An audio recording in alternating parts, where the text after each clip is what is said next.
Okay, सो अब logistic details पे आते हैं। सो बेसिकली लॉजिस्टिक में जो मटेरियल साइट पे भेजना है तो उसके रिगार्डिंग है कि जो रिचेबल थ्रू रोड जो आपकी साइट है, तो हम प्रॉपर रोड्स वहाँ पे अवेलेबल हैं कि नहीं, ताकि हम साइट पे जो हमारा व्हीकल होगा वो पहुँच सकता है कि नहीं। तो उसका और उससे रिलेटेड एक आपको फोटो डालने हैं। जो अप्रोचिंग रोड होगा साइट पे, उसका फोटो अपलोड करके फिर आप यहाँ पे सेव का क्लिक कर सकते हैं।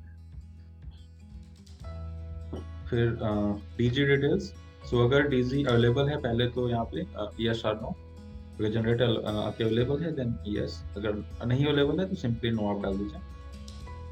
फिर रेटेड वोल्टेज क्या है, सिंगल फेज है, थ्री फेज है, तो उसके हिसाब से यहाँ पे रेटेड वोल्टेज उसके डेटा शीट पे मेंशन होता है इन्वर्टर के, आपके डीजी का, तो उसको लिख लेना है। फिर उसको कितने केवीए का है और किस टाइप का है, लाइक मैनुअली है या फिर ऑटोमेटिक स्टार्ट वाला है।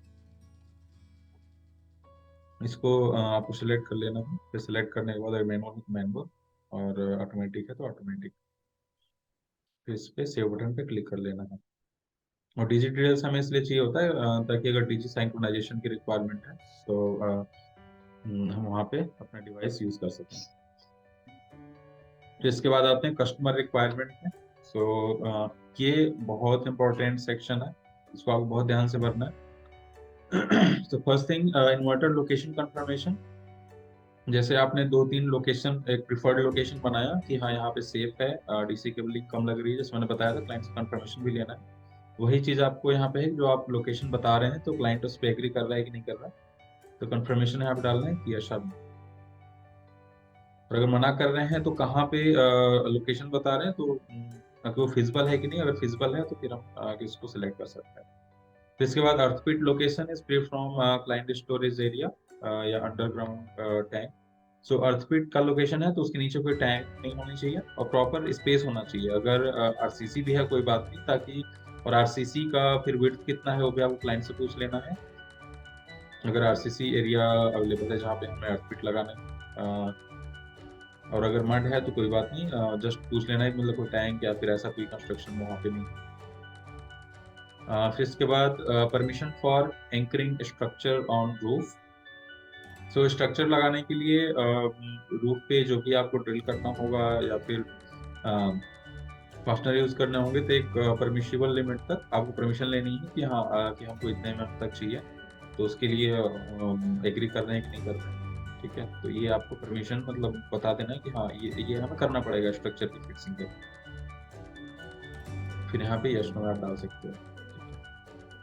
ठीक है, अंडरग्राउंड टैंक अगर यस फ्री फ्रॉम हो तो आप यस डाल दो। फिर परमिशन ऑफ ट्री ट्रिमिंग।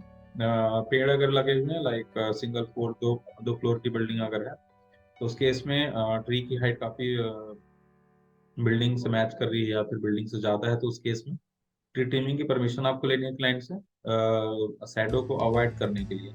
अगर सपोज दैट कि ट्री आपका नॉर्थ में है, अगर उस पर शैडो नहीं आएगा तो फिर कोई प्रॉब्लम नहीं है।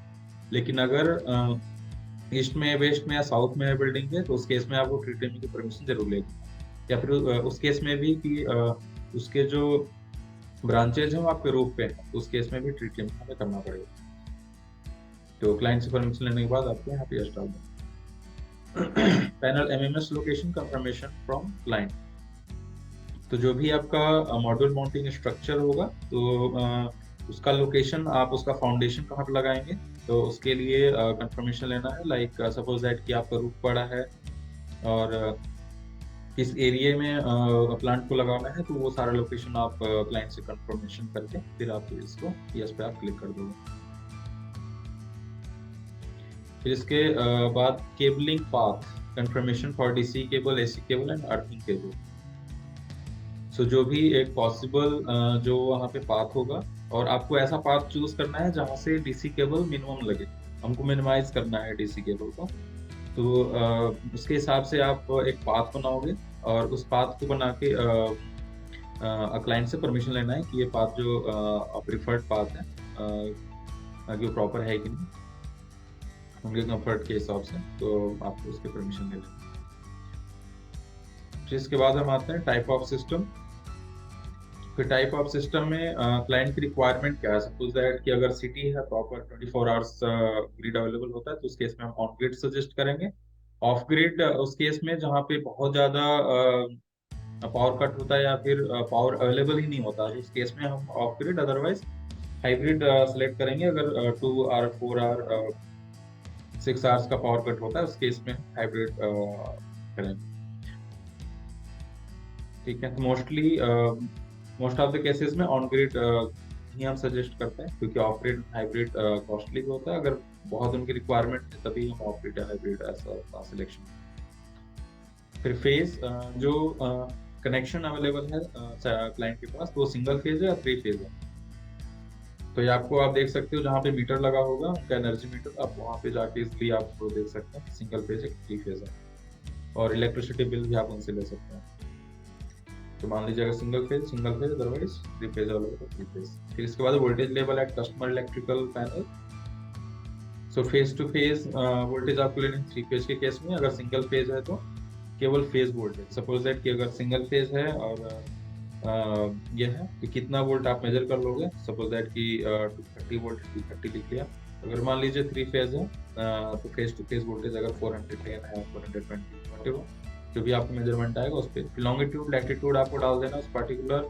आप जब रूफ पे होगे तो रूफ पे जाके लैटिट्यूड और लॉन्गिट्यूड आपको देखना है मैप पे कितना है एक्चुअल, और उसका स्क्रीनशॉट लेके आपको अपलोड भी करना है प्रॉपर, ताकि जो डिज़ाइन टीम है वो प्रॉपर रूफ को आइडेंटिफाई कर पाए कि हाँ यही रूफ है, और उसके अकॉर्डिंग शैडो एनालिसिस, लेआउट, ये सारी चीज़ें डिज़ाइन टीम बना सके। उसके लिए प्रॉपर लैटिट्यूड लॉन्गिट्यूड बहुत आपको केयरफुली क्या फिल करना है इसमें। सोलर पीवी कैपेसिटी रिक्वायर्ड, कितने किलोवाट पीक लग सकता है रूफ पे, उसके हिसाब से है। और कितनी रिक्वायरमेंट है, मतलब 2-3 चीज आपको मैच करानी है कि क्लाइंट की कितनी रिक्वायरमेंट है, एक सैंक्शन लोड कितना है उसके बराबर या उससे कम होना चाहिए, उससे ज़्यादा भी नहीं, और एक पॉसिबिलिटी कितनी है। एग्जांपल के तौर पे हमारे सैंक्शन लोड आपका 10 किलोवाट, लेकिन रूफ अवेलेबल है केवल 5 किलोवाट की। उस केस में भले उनकी रिक्वायरमेंट 10 किलोवाट है, लेकिन उस पर स्पेस ही नहीं रहेगा तो फिर आप ज़्यादा रिकमेंड नहीं कर सकते। ठीक है, तो उस केस में अगर मान लीजिए कि 5 किलोवाट का सैंक्शन लोड है और रूफ अवेलेबल है 10 किलोवाट का, ठीक है, तो उस केस में हम 5 किलोवाट से भी ज़्यादा नहीं कर सकते। तो जो भी मतलब कस्टमर की रिक्वायरमेंट है, जितना अवेलेबिलिटी है और जो सैंक्शन लोड है उसके हिसाब से यहाँ पे रिक्वायरमेंट डाल देना है। फिर age of building, number of years, again जैसे हमने इससे पहले भी सेक्शन में डाला हुआ था कि बिल्डिंग का एज कितना है, तो वहाँ पे आपको डाल देना है। फिर water proofing of roof, so water proofing है कि नहीं है, water proofing done, water proofing not done, जो भी यहाँ पे अवेलेबल है उसके हिसाब से आपको सेलेक्ट कर लेना है। फिर does the roof has the fall ceiling, POP या सीलिंग।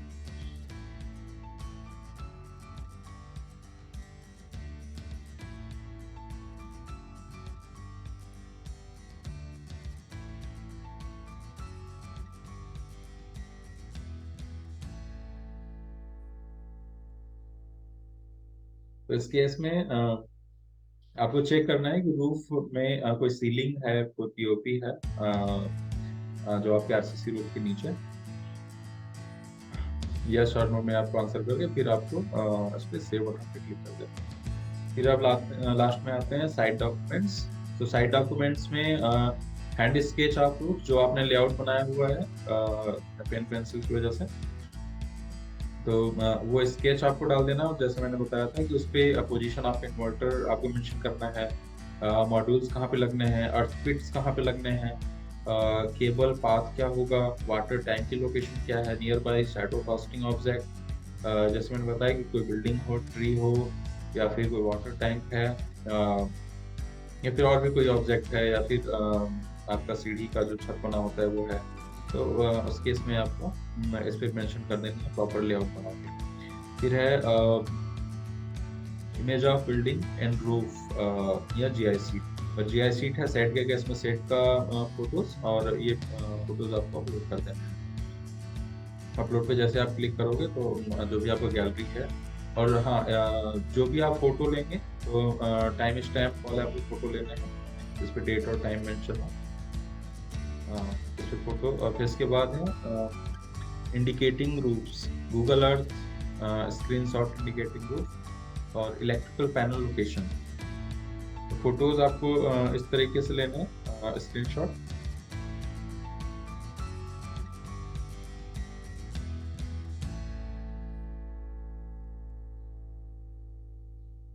ओके, सो जो भी फोटोज हैं, रिलेटिव फोटोज हैं, उसको आपको यहाँ पे डाल देना है। एक एग्जांपल मैं आपको दिखा देता हूँ कि कैसे कैसे इस पे हम फिल कर सकते हैं। जैसे एग्जांपल के लिए फोटोज अपलोडेड है, तो फर्स्ट हम आते हैं हैंड स्केच पे। हैंड स्केच पे आपको इस तरीके से बनाना है। ठीक है, पहले तो आपको यहाँ पे मेंशन कर देना है कि नॉर्थ किस direction, north west east south. ठीक है, मैप बनाने से पहले फिर आपको यहाँ पे मेंशन करना है प्रॉपर बिल्डिंग का लेआउट।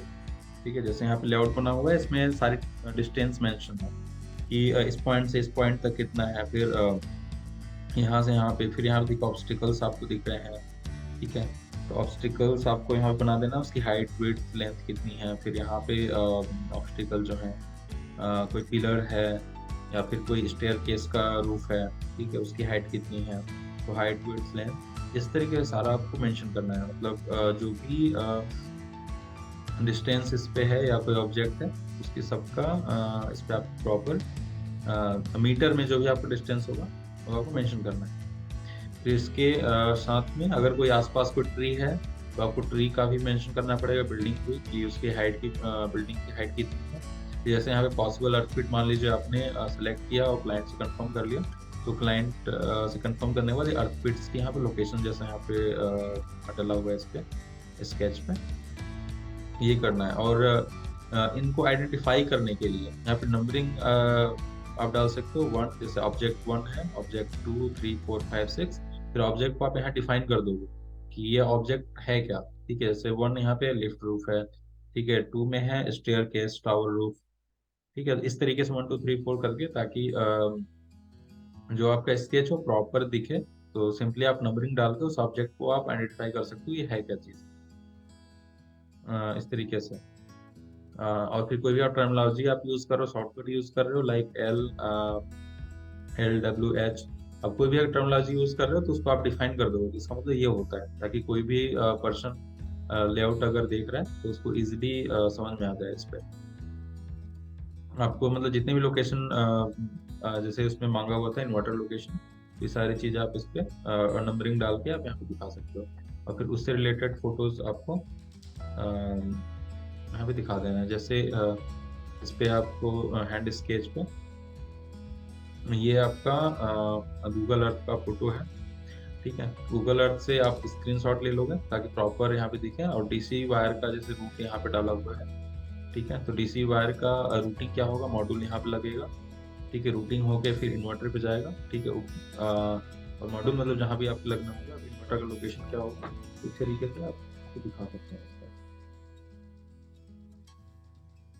फिर इसके बाद बिल्डिंग रूफ का आपको फोटोज डालने हैं। तो इस तरीके से एक तो नीचे से फोटो, ताकि इसमें बिल्डिंग की हाइट दिख जाए कि हाँ कितने हाइट का है, कितने फ्लोर का है। और फिर रूफ पे कोई ऑब्स्टिकल है, कोई शेडो का है, जैसे यहाँ पे टैंक सा बना हुआ है ऊपर, तो इसका पॉसिबल शेडो क्या है, हाइट क्या है, तो वो सारी चीजें आपको दिखाने के लिए एक एक चीज का इस पे आपको फोटो अटैच कर देना है। और पूरा जो भी आपका आरसीसी रूफ है वो आपको दिखना चाहिए। तो जितने भी फोटोज, मतलब आपको इतने सफिशियंट फोटोज डालने हैं कि पूरा रूफ आपका कवर हो जाए, सारे ऑब्स्टिकल्स कवर हो जाए, तो उसका आपको ध्यान रखते हुए सारे फोटोज डालने हैं। फिर इसके बाद आते हैं गूगल अर्थ स्क्रीनशॉट, जैसे ऊपर भी अपलोडेड था, तो इस तरीके से गूगल अर्थ से आपने मोबाइल एप्लीकेशन से स्क्रीनशॉट लेके इस पे अपलोड कर देना है। ठीक है, डिजायर्ड लोकेशन ऑफ इन्वर्टर। ठीक है, तो ये इन्वर्टर का लोकेशन है। तो ये इन्वर्टर लोकेशन ऑलरेडी जैसे यहाँ पे केबलिंग हुआ है और प्रॉपर इनसाइड शैडो में है बेसिकली। ठीक है, और एक प्रॉपर हाइट पे अवेलेबल है लोकेशन। तो इस तरीके से हम लोकेशन को प्रेफरेबली करेंगे ताकि सेफ्टी भी रहे, कोई पानी का वाटर का इस पर कोई इफेक्ट ना हो in case of rainy season. और डायरेक्ट सनलाइट ना आए इन्वर्टर पे, वो भी आपको ध्यान रखना है। वो वेंटिलेशन होना चाहिए, ऐसा नहीं कि पूरा कोई बंद सा कमरा हो उसमें हमने लगा दिया। ऐसा नहीं है कि वहाँ वेंटिलेशन भी प्रॉपर होनी चाहिए, अदरवाइज समर सीजन में काफ़ी हीटिंग होगी। तो ये 3-4 पैरामीटर्स आपको देख के फिर सिलेक्शन करना है इस पर, और उसका फोटो आपको अपलोड कर देंगे। फिर इसके बाद है अर्थ स्ट्रिप, जो अर्थ पिट लोकेशन है, तो वो आपको प्रॉपर दिखे, और अर्थ स्ट्रिप कैसे मूव करेगा। सो यहाँ पे this is earth pit location. So usually back side of the building अगर स्पेस अवेलेबल है, उसके कॉर्नर में बगल में अवेलेबल है, और जहाँ पे मड हो, जहाँ पे आरसीसी ना हो, वो आप सेलेक्ट करोगे। अगर आरसीसी ही है तो उस केस में फिर आरसीसी वाला ही हमें सेलेक्ट करना पड़ेगा, बट प्रेफरेबली मड हो ज़्यादा बेटर। तो उसका प्रॉपर लोकेशन का फोटोज। फिर ऊपर से स्ट्रिप्स नीचे कैसे आएगी, ठीक है, तो उसका भी आप फोटो, लाइटिंग अरेस्टर कहाँ पे लगेगा, उसके लोकेशन से नीचे हम कैसे ला सकते हैं, तो उससे रिलेटेड फोटोज। और फोटोज पे आप प्रॉपर इंडिकेशन कर दोगे, ज़्यादा बढ़िया है। फिर अर्थ स्ट्रिप से नीचे कैसे जा रहा होगा, तो उसका प्रॉपर लोकेशन, ताकि आप लेंथ कैलकुलेट करने में या फिर विजुअलाइज करने में, जब यूएम बना रहे हो, जो डिज़ाइन कर रहे हो, तो उस टाइम पे हमें ईजी होगा। फिर इसके बाद हम आते हैं photos of building roof surrounding showing all direction possible setting. तो अगेन जैसे हमने कुछ ऊपर फोटोज अपलोड किए थे यहाँ पे, और प्रॉपर जितने फोटोज अवेलेबल हो सकते हैं मैक्सिमम, ताकि विजुअलाइजेशन में दिक्कत ना हो, तो सारे पॉसिबल शैडो वाले ऑब्जेक्ट्स को आप वन बाय वन इस पे फोटोज आपको अपलोड कर देना है। और शैडो के हिसाब से ही हम जैसे स्ट्रक्चर सिलेक्शन करते हैं कि मिड राइज होगा, लो राइज होगा, या फिर हाई राइज आपका लगेगा इसमें। तो इसके शैडो बहुत इंपॉर्टेंट है कि आप प्रॉपर एनालिसिस कीजिए, अदरवाइज सपोज हमने मिड रेज लगा दिया institute of high rise, proper अगर हमने शैडो को एनालाइज नहीं किया, उस केस में फिर शैडो इशू बाद में आ सकता है, तो उसका आपको बहुत अच्छे से ध्यान रखना है। तो ये था बेसिकली साइड डॉक्यूमेंट्स में। ये डॉक ये सेक्शन आपको बहुत इंपॉर्टेंट और बहुत अच्छे से पढ़ना है, क्योंकि डिज़ाइन टीम यहीं से सारा इनपुट्स लेती है आपका इन टर्म्स ऑफ विजुअलाइजेशन। फिर कस्टमर रिक्वायरमेंट भी जैसे मैंने बताया प्रॉपर आपको फिल कर लेना है, और कस्टमर का कंसेंट जरूर होना चाहिए उस पर, ताकि बाद में कोई मॉडिफिकेशन की रिक्वायरमेंट ना हो। अदरवाइज मॉडिफिकेशन होने पर पीओएम चेंज हो जाता है, तो काफ़ी प्रॉब्लम में पास। So that's it. फिर आप देख लो, सारा चेक कर लो, आफ्टर फिल करने के बाद कोई सेक्शन छूटा तो नहीं है, क्योंकि जो स्टार वाला जो रेड स्टार में अगर वो आप सेक्शन छोड़ते हो तो फॉर्म आपका सबमिट नहीं होगा। तो मैक्सिमम फोटोज आपको डालने हैं, फोटोज कम नहीं होने चाहिए। सो सारा सेक्शन आप रिव्यू कर लो लास्ट में सबमिट करने से पहले। सारा सेक्शन आपने देख लिया, प्रॉपर फोटोज अपलोडेड हैं सारे, अपने जो भी फील्ड है डिटेल्स वो आपने फिल कर लिया है। जिसके बाद सबमिट बटन पे आपको क्लिक करना है। सबमिट बटन पे क्लिक करने के बाद उसका स्टेटस अपडेट हो जाएगा सबमिटेड करके।